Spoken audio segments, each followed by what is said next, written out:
Thanks very much. Welcome back, everybody, and thank you for keeping our short break as short as possible. We're going to pick up exactly where we left off, which was residents' questions to the application. Just a quick technical question, if I may. Most of what I wish to say is going to be observations on the application itself rather than questions to the applicant or his representative. Are you happy for me to do that later, or do you want it? If they are relatively short observations, yes. Otherwise, if you can frame them in the form of a question that could get a response, that would be appreciated. Okay. And my understanding is that I'm going to get the opportunity to read a brief statement to you. Is that correct? Yes, it's absolutely right. Each party will have the opportunity to address the subcommittee. We're questioning the other party at the moment. Thank you. We will move on to each of you separately. You'll have your opportunity to address the subcommittee, and then everybody will be able to ask you questions. So everybody gets their fair crack of the whip. Are there any further questions for the application from members of the public? No? Okay. Before we move on, I would just like to say, is there anything else that the application maker would like to say that they haven't already mentioned? Not at this stage, sir, no. No, lovely. No further questions. Members, any further questions for the applicant? Yeah, Councillor Strudwick? Sorry, your new manager, could you just explain how much experience he's got?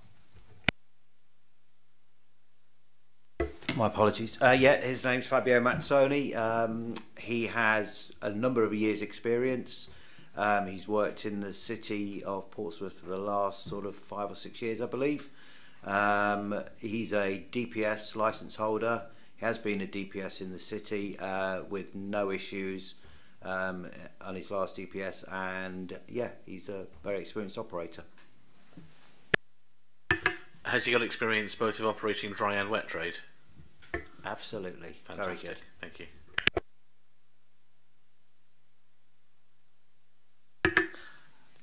Anything from licensing?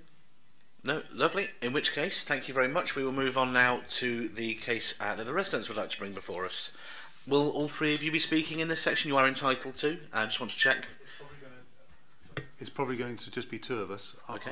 I'd like to read a brief statement and outline of our concerns that my partner Laura and I have prepared, and then Mike is going to follow up with some more technical points. No problem at all. Please do proceed. Chair, I think it's probably worth, there's some video footage to be Oh viewed yes, as well, that's a good point. I don't know whether... Members, do you want to see the video footage before or after the residents have made their statements?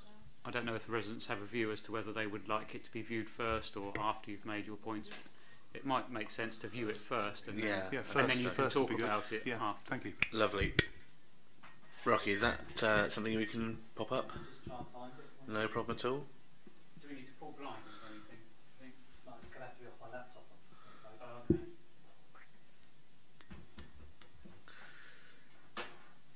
John has to see this. Okay, so.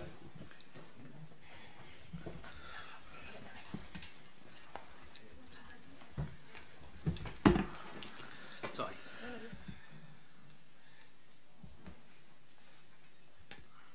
So can we just explain which clip we're watching first, so that...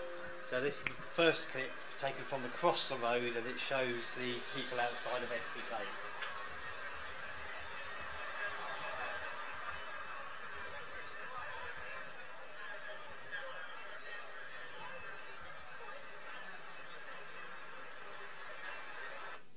Sorry, what time of the night? Can we watch that one? Yeah, 1 second. Once more. Again? Yes, please. And do we know what time of night this was recorded? Thank you.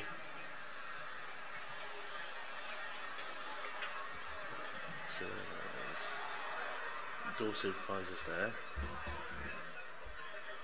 I'd say this was a queue for entry.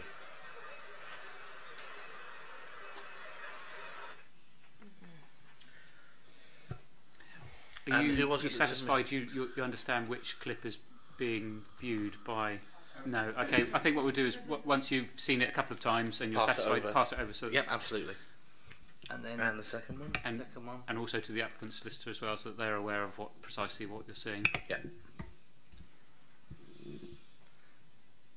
And this is from the same side of SBK. Different night? Or same night? Different night. Yeah. Different night.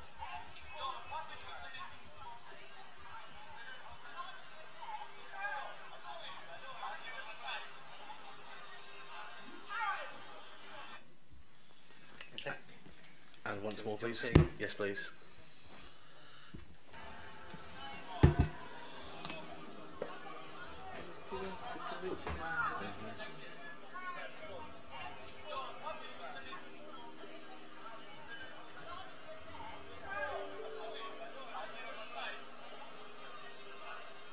I can't tell where that music's coming from. Yes.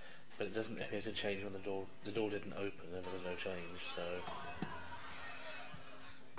So, just for the record, the first one was taken on the 27th of May at 22:48 hours. Sorry, 27th of May. At 22:48. And the second one was on the 1st of July at 23:23.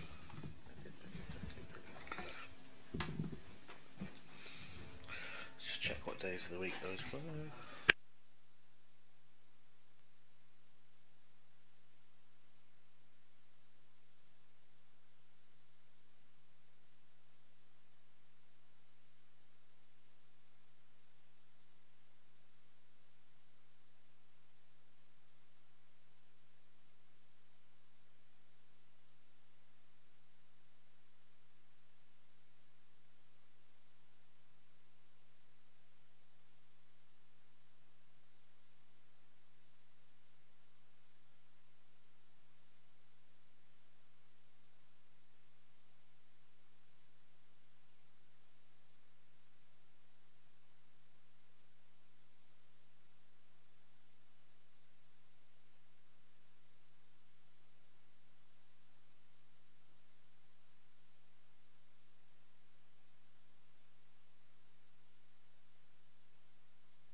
Is everyone happy with the video clips we've been shown?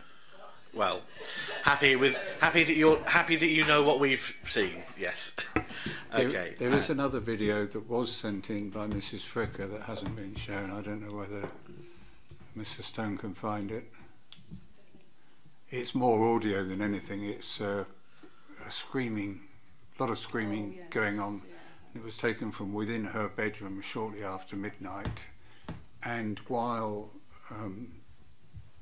the applicant may seek to say that we can't prove that it was anything to do with SBK, I also have here an email exchange which Mr. Stone has seen, and I gather has been shown to Mr. Walsgrove, showing that this was sent to the DPS shortly after it was recorded at about 7 minutes past midnight, and that he responded about 19 minutes later, I believe, to say that the woman concerned has been banned from the premises for 3 months. So there's a clear link there.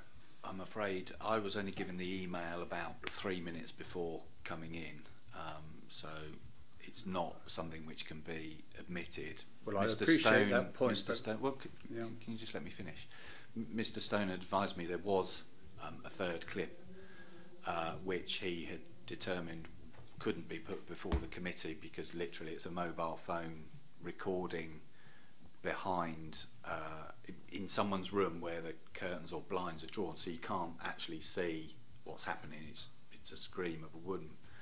The manager, the current DPS, had sent to me a video clip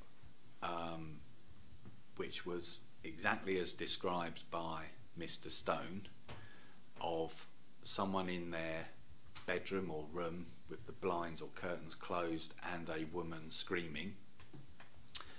I spoke to the manager when he forwarded me that clip, and he said, oh, we were actually closed, this has nothing to do with us.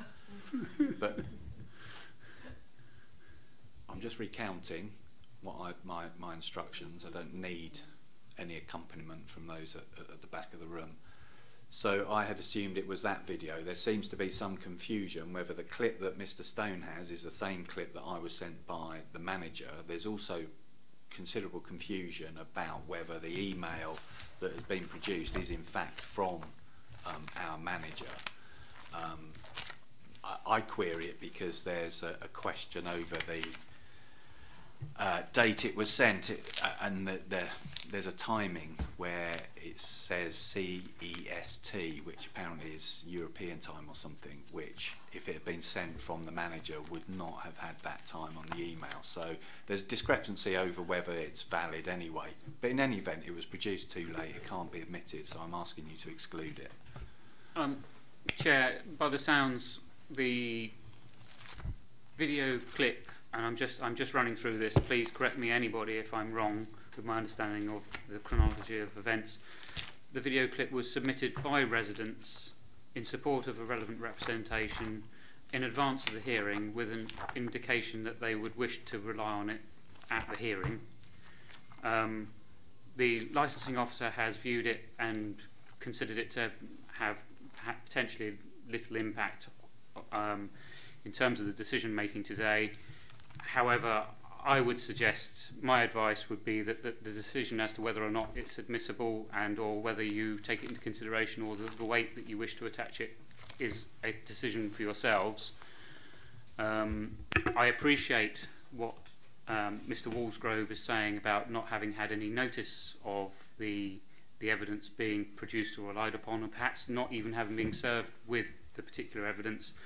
However, if that does need to be addressed, it can be dealt with by way of an adjournment, either to a different date, so that that can be considered properly and instructions taken and with a view to considering it properly, or a short adjournment today for him to view it, consider it with his clients and return. That's my advice, but I'll hear any other representations if anybody wants to make them, Chair. Thank you, Ben. I'm just having a quick look through my pack of papers because I do remember there being one of the written representations that did make reference to including a video with that. I'm just trying to find which one it was. If anyone finds it before I do, please shout. To be honest, I don't think that point's really determinative, because no, but I don't think it's disputed by anybody that it was submitted by residents in support of their. Yeah, in which case I will consult with the other members of the panel, but I think when it comes to determining if you how feel you need to take to adjourn to take legal advice, I'd like to see it just so that I know whether or not I think it's relevant. I can't make a determination on whether or not I think it's relevant to the case without having seen it. And I'd be more than happy to offer up a 15-minute adjournment if you want to view the video as well. I don't have any objection to the video clip being shown, because I accept entirely the legal advice you've had that it was submitted before the hearing. So although I've not seen it, I don't have any objection to you seeing it. And obviously the objection I had was to the email, which is a document which has to be excluded. You can't take that into account. So you can see the clip, and we can all comment on it, and you can draw your own conclusions. Okay. Mr. Stone, how long will it take for us to bring that clip up, please? I'm trying to find it now. Okay. Because it wasn't actually, it was sent in by a third party. This is the problem we've had. We've had stuff coming in from all over. Okay. Yeah. In which case, we're going to carry on with the standard script, and if you can just give me a nod when you found it and when it's ready, we'll bring it in at the next suitable break in flow. Sorry, Chair, can I just ask, when you say third party, is that a third party that's made a relevant rep, or just some other sort of association? No, it's somebody who's made a rep who sent it in, but they've obviously got it from another party who's made a rep, if that makes sense. Okay. So let me know when it's ready. In the meantime, if you'd like to make your statement, please. Thank you for providing us with the opportunity to talk to you today. Laura and I have prepared a statement which I'll read to you. We're local residents and have been asked by other local residents to voice our concerns to the licensing variation made by Southsea Brunch Club and share the experiences that we as local residents have had since SBK has been in operation with regards to public nuisance and crime and disorder. Public nuisance and noise, particularly distressing is the screaming and shouting in the early hours of the morning by groups of people. This has significantly increased since SBK has been in operation. Residents report having children woken up, having to move bedrooms, use earplugs, and no longer being able to have windows open at night. Loud music is also disturbing into the early hours, made worse when the SBK front and side doors are open. Some residents have reported noise disturbances to the local authority. There is an increase in the number of taxis and cars pulling up in the road at all hours, creating further noise and disruption. Public nuisance litter.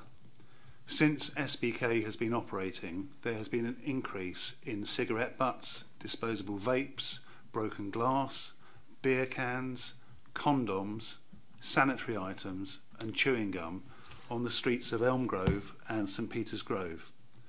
Staff have left bins overflowing with debris in the street. Crime and disorder. There have been a number of incidents of people urinating in driveways, in the street and even against someone's house. I have witnessed a female customer of SBK removing a tampon and leaving it in the street before returning to SBK, and I would make the point that I have seen them leave SBK and return to SBK. They were an SBK customer. People have vomited on the pavement outside SBK. Residents have seen drug taking occurring in St Peter's Grove and drug dealing at the back of the co-op on Elm Grove. Residents have seen people having sex near the rear of the funeral parlour on Elm Grove opposite SBK. Residents have found people sitting on cars, and there has been recent vandalism to vehicles in the form of broken wing mirrors, including my own son's wing mirror 2 days ago, and scratch paintwork. Some incidents have been reported to the police. Residents have had glass bottles thrown into their gardens, and even people entering gardens and breaking plants and vomiting. The pavement outside SBK is very narrow. The crowds of people congregating outside the building leads people to have to walk into the road to get past them. Where local residents have confronted antisocial behaviour, there have been threats of violence and abusive behaviour towards them. I myself was verbally abused and intimidated on Saturday the 7th of October by a group of men when I asked one of them to not urinate in a driveway in St Peter's Grove. Local residents have witnessed fighting between SBK customers in the street. We're aware of how incidents can escalate, such as the serious incident of a serious assault against a resident that took place recently outside Monty's Bar in Castle Road. As a result, local residents are frightened to confront drunk and aggressive people about their antisocial behaviour. Our conclusions. It is our collective view that there is a causal link between the SBK operation and the recent upsurge in antisocial behaviour and criminal activity in our neighbourhood. Furthermore, these issues are existing issues within the current SBK restaurant licence. We all fear that these proposed variations to the SBK licence would exacerbate an already intolerable situation, and the licensing variation that has been proposed by SBK does not allay these fears. It is deficient regarding how SBK will promote the licensing objectives with respect to crime and disorder and public nuisance, such as the issues that I've just mentioned. Our objections and concerns are so severe that most residents' quality of life has been negatively affected, and some residents can tolerate it no longer and are even considering moving from their homes. The Licensing Act 2003 gives local people a bigger voice in licensing decisions, and helps local authorities create safer and more civilised evening and nighttime economies. In light of the fact that licensing law will always be part of a holistic approach to the management of the evening and nighttime economy, and will focus on the impact on local residents and on public nuisance caused by specific premises, we look to you to refuse this variation to the SBK licence. Thank you. Members, I've got that video if you want to see it. Yes, if we could, thanks. We will come to questions, don't worry, and the other statements, but let's have this video first.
Before we continue, I'd just like to ask the residents, would you rather that members and other parties are able to question you individually, or would you like to both make your statements and then take questions collectively?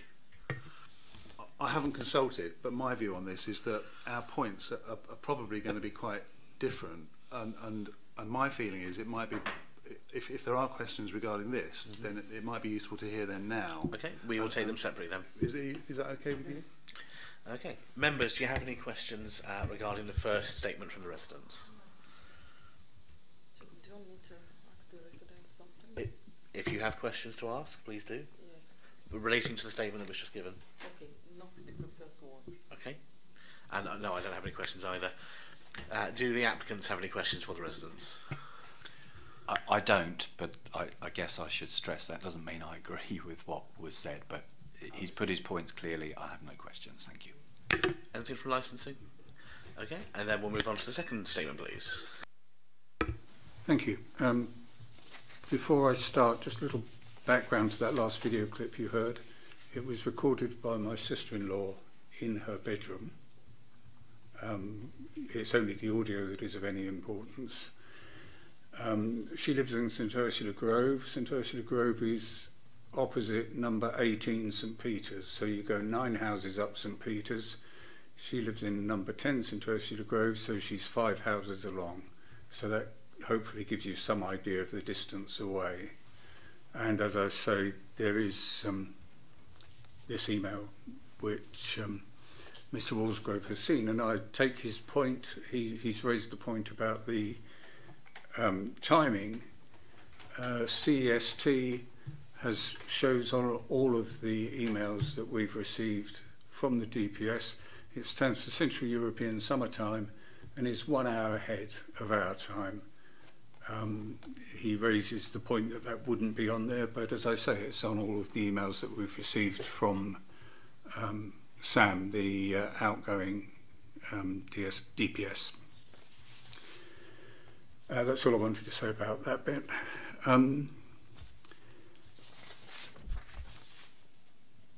I'd like to, this is really probably a point for Mr Atchell. There's a document here which is Portsmouth City Council Statement of Licensing Policy, which no doubt he's familiar with. And Para 3.1 of it says, Section 5 of the 2003 Act requires a licensing authority to prepare and publish a statement of its licensing policy every 5 years. Such a policy must be published before the authority carries out any function in respect of individual applications and notices made under the terms of the Act. Para 3.4, a little bit further down, says, this policy will commence on 12th July 2017 and remain in force for 5 years, which means it expired on 12th July 2022. He might like to check whether a new policy has been consulted on and adopted. I might actually invite Mr. Stone to answer that, or well, whoever knows the answer. Well, it's a rolling process of review, and as I understand it, the policy is going to be returning for consideration, but the extant version remains in force for the time being. I understand what you're saying, but it's not actually what it says. It will remain in force for 5 years. It doesn't say it will remain in force for 5 years and carry on until the new one's Well, out. that may or may not be the case, but my advice to the subcommittee is that it's to apply the current existing policy, certainly for the purposes of today's hearing. I'm not entirely sure where this line of questioning is actually going. I'm only raising it as a point of issue to you, for you to check. I don't wish to lay any great weight on it. Another thing is the current premises licence is a transfer of a licence granted on 29th September 2005. That licence, which is reference LAPREM/6097, was originally granted to a Mrs. Somporn Main trading as Bangkok Spies. So that's the original licence that has been transferred on and on and on. It is showing on the licensing portal as expired, and you may care to check whether that it's still valid or whether a new application is required. Can I answer that? Just to tidy it up. Yes, of course. So the licence is valid. The one that's in the pack is the valid licence. On Portsmouth register, where old licences are transferred, they may then say expired if that's expired, as in the licence held by the previous person. It doesn't mean the licence is expired. It just means that I don't one have a problem with held it. by It's that. just housekeeping.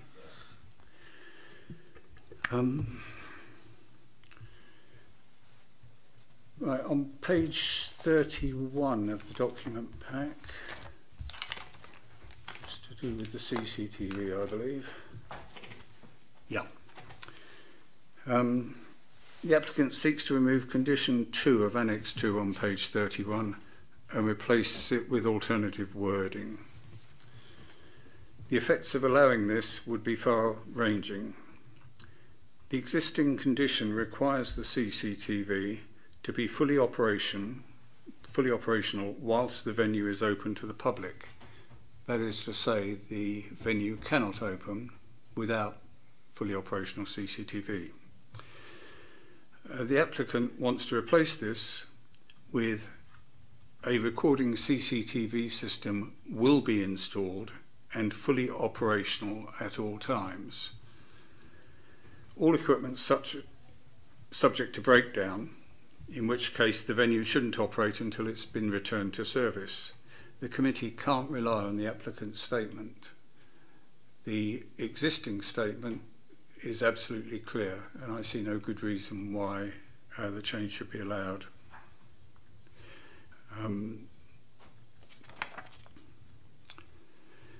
The applicant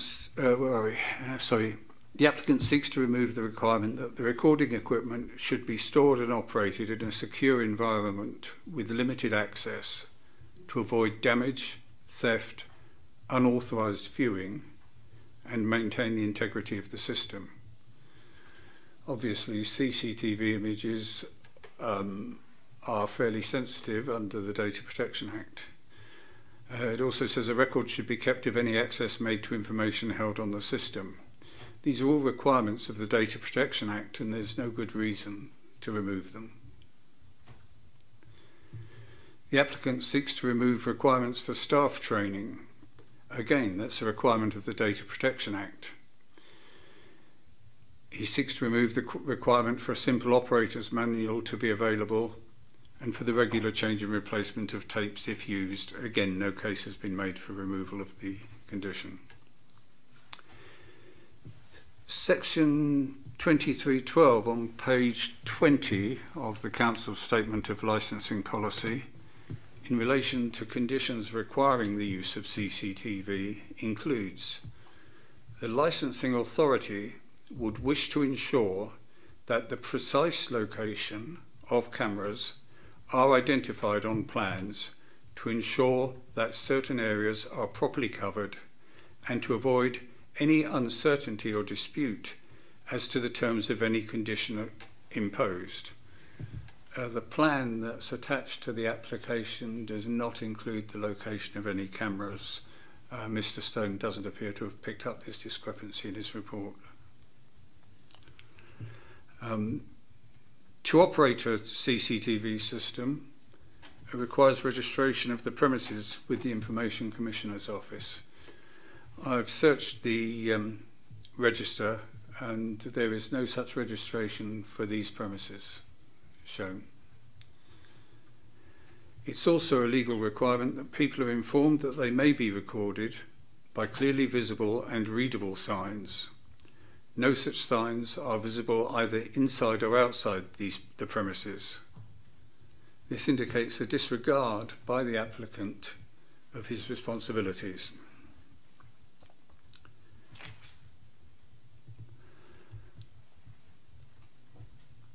Regarding the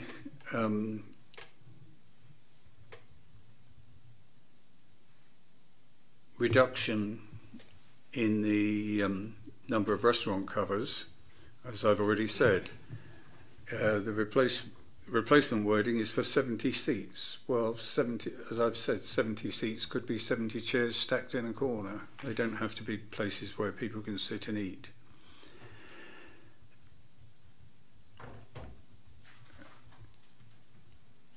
The applicant seeks to remove condition 1 in Annex 3, which is on the top of page 32 of the document pack, limiting the number of people in the bar area to 25. Mr. Stone has acknowledged that the applicant in its own Instagram posts published a photo showing the condition had been breached. Mr. Stone wrote, "I have seen the social media post which shows more than 25 people at the bar, and the DPS and owner have been advised through their solicitor to comply with the existing premises licence conditions." This isn't a newly issued licence, it's been around for a long time. Yet there is no mention of this discrepancy in Mr. Stone's report. Removal of the limit of 25 people in the bar area would effectively change the premises from being a restaurant into being a bar. Anyone could go in there, go up to the bar and buy a drink. They wouldn't have to have a meal. The same applies to removal of the condition that removal of the condition that alcohol be supplied only to persons taking table meals there and for consumption by such a person as an ancillary to his meal. The applicant wishes to change this to read simply, substantial meals shall be available until at least 90 minutes before the premises close. The effect would be to change what is now a restaurant and which the applicant's solicitor has agreed is a restaurant, to change it into a bar where anyone could go in and have a drink. And for those reasons, I feel that the application should be refused. Thank you for your time. Thank you very much indeed. Members, do you have any questions relating to... No, thank you very much. Does the applicant have any questions relating to that statement? Likewise, sir, no questions, but obviously that doesn't signify any agreement to what's been said. Thank you. Anything from licensing? No, nothing. Thank you. Okay, thank you very much indeed. So, before we move on to the summations, I am just going to give everybody one last opportunity for if there's anything else that you wish to say, to have taken into consideration before we move to the summations.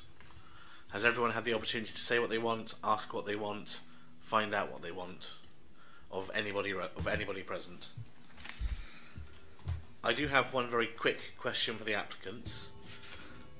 Obviously, we've heard quite a few concerns and a few ideas on what sort of things the residents might want to hear. Not saying that we're going to make a determination one way or the other until we've done our deliberations, but would you be open to, for example, having the opening hours on the licence match the existing opening hours rather than theoretical? Would you be open to changing the word seats to the word covers? Would you be open to having no new customers entering the premises after a certain point in the evening to try and prevent it becoming like a late night drinking establishment and focusing more on the restaurant side? What sort of degree of flexibility do you have on those sorts of areas? I think you've already been advised in terms of the hours. I mean, you can't, that's not a consideration to reduce the hours on the premises licence, not part of the application. If you choose to use the word covers instead of seats, there's no objection to that. I mean, it's operating as a restaurant. We all know, obviously the residents don't, what a seat means. It means you're sat down at a table, and obviously we've told you the primary purpose of this place is to provide meals and for people to eat there. Again, whatever words you choose. As far as the last entry time is concerned, we don't consider that is something which is actually necessary. It's not a case of the issues that have been raised are as a result of people coming, you know, in the very last knockings of when the premises are open and causing an issue. They're objecting to the premises sort of generally, that the clientele that are there are causing an issue. So I don't think that's necessary, and it's not something we would suggest you consider when looking at the merits of what we've actually applied for, which is to approve a plan, obviously tweaks to the CCTV condition, etc., etc., and then it's just this: is the dynamic of the premises going to change at all by having the substantial food condition and the reduction of the number of seats? So again, I'm not sure a last entry time does anything towards that. So. Okay, thank you. And one other question. Does the venue currently have a noise level monitoring system in place for recorded and live music? We've got a system that has been set with EHO and has been tweaked with EHO that it can't go above that system. Mm-hmm. That has come from recording levels that were taken from a complainant's bedroom, so that they've then said, right, can you reduce, and I don't know the terminology because it's been done by experts, and we've reduced the levels to a level that they're happy with, and we've had no issues on that sort. Okay, thank you. Any further questions before we move on to the summations? Sorry, just one last thing. So if there's no fundamental change to the use, why are you removing the phrase ancillary to a meal then? Why don't you keep that? What's the problem with that phrase about drink being ancillary to a meal? I don't really understand why you'd But I've already explained that is who defines what ancillary is. Does that mean a limit on the number of drinks you can have after you've finished your eating, the limit on the amount of time you can spend in the premises after you've eaten? So it doesn't matter if it stays then, that phrase then? It doesn't to us, but we think it's better and clearer to have an enforceable condition. Having it as ancillary, everybody's going to be saying, oh, well, they've been in there just having a drink, and then you get into the issues of, well, when did they eat their meal, how long have they been here, etc., Yeah, but if it's fundamentally a restaurant, it doesn't matter then, does it really? Well, it does for the reasons I've explained. I can't answer it any more clearly than I have, I think. We're going to move now on to the summations, so I would like to invite the residents to briefly summate their case if they wish. Sorry, I don't quite understand what that means. So based on everything that's been said, heard all the questions, do you have any closing statements? The closing statement that I would like to make is that we are a group of residents who are not familiar with coming together and making complaints. We've lived in harmony with our business neighbours for 20, 30, 50 years. It's a settled long-term neighbourhood. So this is unfamiliar to us, and is not an easy process to get into conflict. And this is our lived experience. So I'd ask you to take into account how seriously we take this, to come to you today, how uncomfortable it is and intolerable it is at times. I was mocked for walking through someone's urine the other day by a group. I was threatened by a lad who I challenged, and they were potential customers. They were trying to get into SBK. Steve, to his credit, and his team dealt with that well, and reduced the sense of victim status that I felt. But that is the experience that our residents have. One couple couldn't gain access to their home because two lads were busy urinating up against the side of their door. And when they said that this is disgraceful and that you need to get out of our way, they were threatened, and they were told, what do you expect, living so close to a club? So whatever you're hearing, in my view, whatever you're hearing that is suggesting that this is not a problem that arises from SBK, my and our lived experience is that it is. And I'd like you to take that into account, please. Thank you very much. Anybody else from the residents like to make any closing statements? I'd like to invite the applicants to briefly submit their case, please. Thank you, councillors.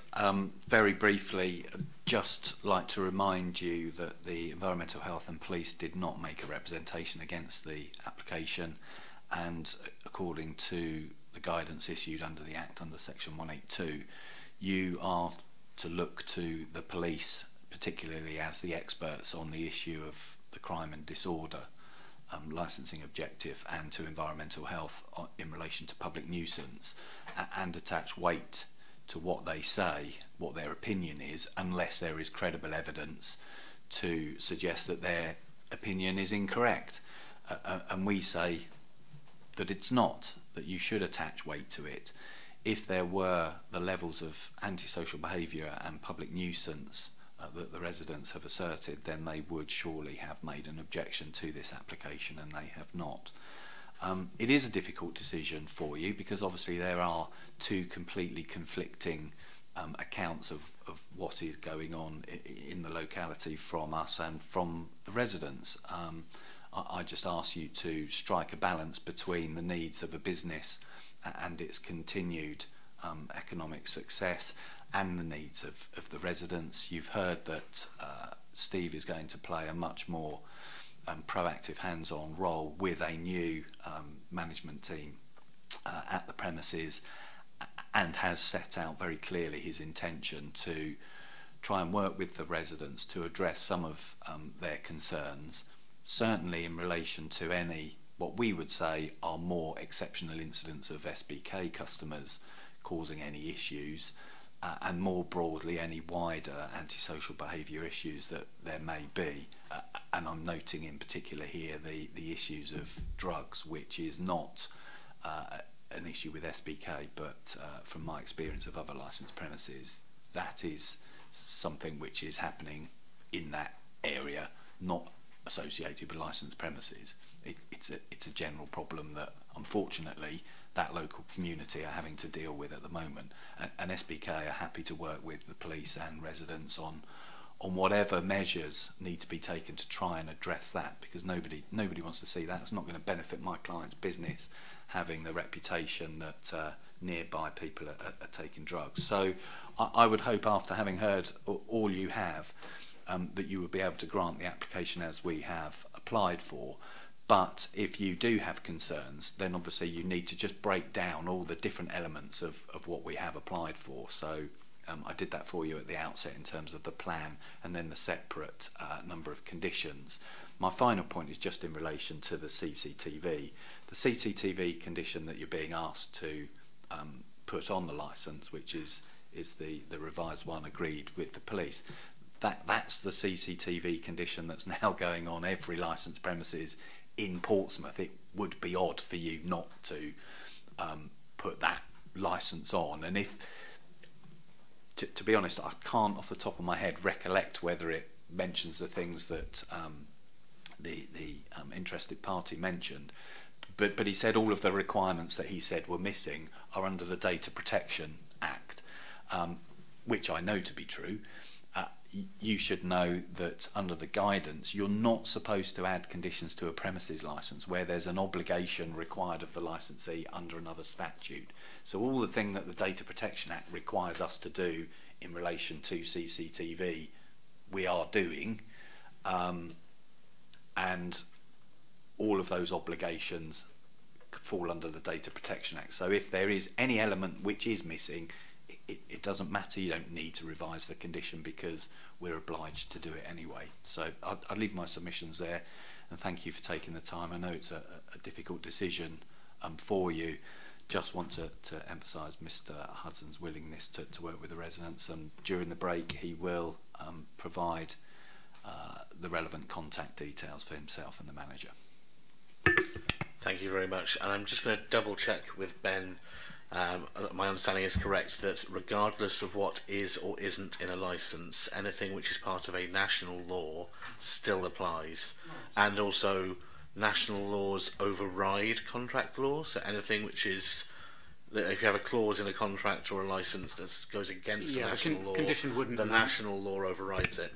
Yeah, the condition wouldn't amount to a contract in any event. But it's quite right what you've heard. The guidance does indeed say that conditions ought not to duplicate other regulatory regimes where there is legislation that provides for their enforcement. Thank you. Does that allay your concerns around the CCTV specifically? It's all covered under Data Protection Act.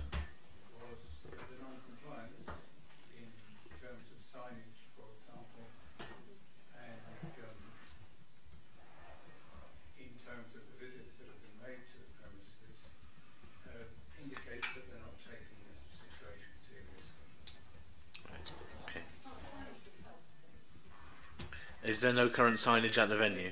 So the signage, I think when the refurbishment work was done to the lobby, the sign was taken off, which it shouldn't have been, to be perfectly honest. It should be there all the time, but there is signage there. It's now been put back up? Yeah. Okay, thank you. Before we go into adjournment for deliberation and some lunch, would anybody present in the room, either from licensing, the applicant, or from interested parties, or from members, like to make any more statements, any more questions? Is everyone satisfied they have had their opportunity to make their case? Can I just ask a question? I know that there was something about the address of the police. Am I right in understanding that the main central station is reopening soon? Winston Churchill Avenue. Did I see that in the news? I'm unaware of that. The address that was in the conditions on the licence was for Kingston Crescent Police Station. Oh, was it? Right, okay. Which is definitely closed. And I think, to be fair, it's, for a licence to specify which police station they should report issues to is probably not appropriate. The fact that they need to report it to the police at all is sufficient. Yeah, okay. I just thought it might be quite handy if it's opening to have a quick response time. Okay, thanks. No problem, thank you. Okay, if everybody is satisfied they've had their say, we're going to adjourn now. We are going to be deliberating for quite a while. I'm going to say don't expect us to come back until 2 o'clock in the afternoon at the earliest. That will also allow Ben and myself and the members to nip to Sainsbury's and grab a quick sandwich while we're deliberating. So at the earliest 2 o'clock, it might even be after that. Thank you. And just to reiterate again, I know I probably don't need to, but just to say, if you do happen to bump into any of the members between now and them reading out the decision, they won't engage in any conversation. They will ignore you strictly on my instructions, because any any kind of contact with them between now and the decision being announced causes all kinds of problems. So just to explain. Thank you.